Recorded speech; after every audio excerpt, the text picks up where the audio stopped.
বন্ধুরা, আশা করি আপনারা সবাই ভীষণ ভালো আছেন। আজকে আমাদের রেসিপি গোয়ান ফিশ কারি। তার জন্য কি কি উপকরণ লাগছে আমি আপনাদের এক এক করে বলে দিচ্ছি। এই বাটিটাতে আমি তেঁতুল ভিজিয়ে রেখে দিয়েছি। এছাড়া শুকনো লাল লঙ্কা উষ্ণ গরম জলে ভিজিয়ে রেখেছি। কারি পাতা, পেঁয়াজ, রসুন, আদা আর নারকেল। এছাড়া লাগছে গোটা জিরে, গোটা ধনে, গোলমরিচ, লবঙ্গ আর দারচিনি। নারকেল, আদা, রসুন আর মশলা আর লাল লঙ্কা আমরা একসঙ্গে বেটে নেব, একটা ফাইন পেস্ট বানিয়ে নেব।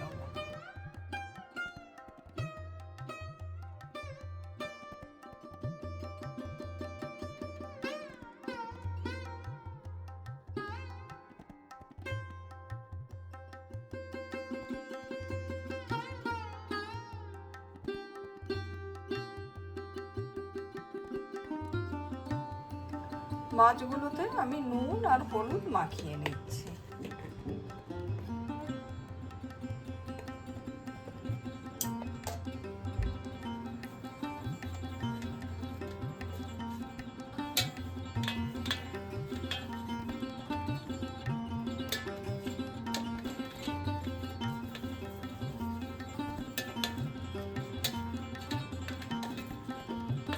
দশ মিনিটের বেশি কিন্তু ম্যারিনেশনে আমরা রাখবো না। আমি একটা প্যান বসিয়ে দিয়েছি, তাতে বেটে রাখা মশলাটা দিয়ে দিচ্ছি।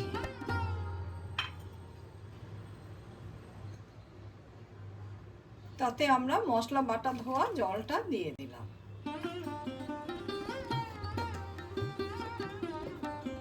হলুদ দিয়ে দিলাম।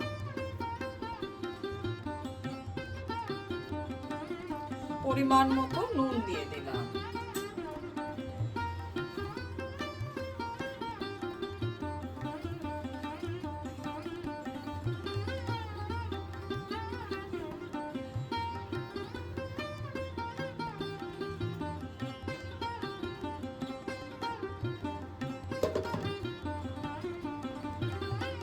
দশ মিনিট হয়ে গেছে, এবার আমি ঢাকাটা খুলছি। গ্রেভিটা কিন্তু খুব ভালোভাবে ফুটে গেছে। গ্যাসের ফ্লেমটা কিন্তু আমরা মিডিয়ামে রেখে দেবো। এদিকে 10 মিনিট হয়ে গেছে, এদিকে আমি মাছগুলোকে দিয়ে দিচ্ছি। মাছগুলো কিন্তু এখানে ভাজা হবে না। এবার আমি তেঁতুলের পাল্পটা দিয়ে দিচ্ছি।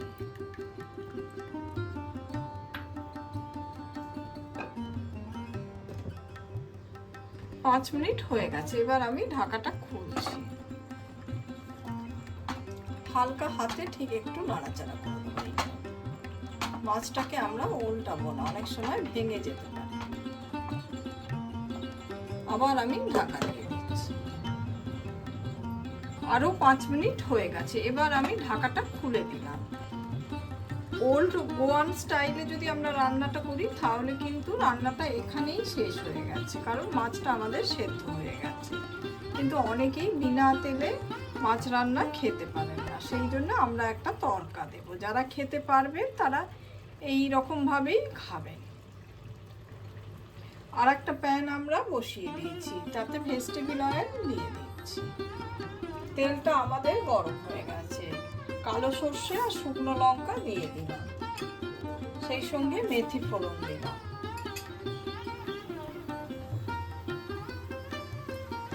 এবার আমরা কারি পাতাটা দিয়ে দিচ্ছি।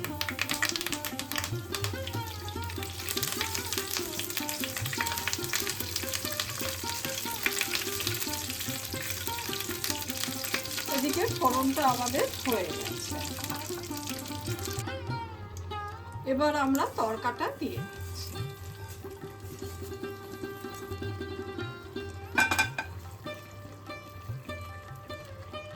হালকা হাতে একটু নাড়াচাড়া করে দিলাম। গোয়ান ফিশ কারি আমাদের পুরোপুরি রেডি।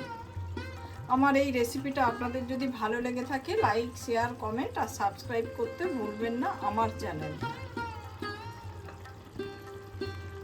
এবার আমি পরিবেশন করব।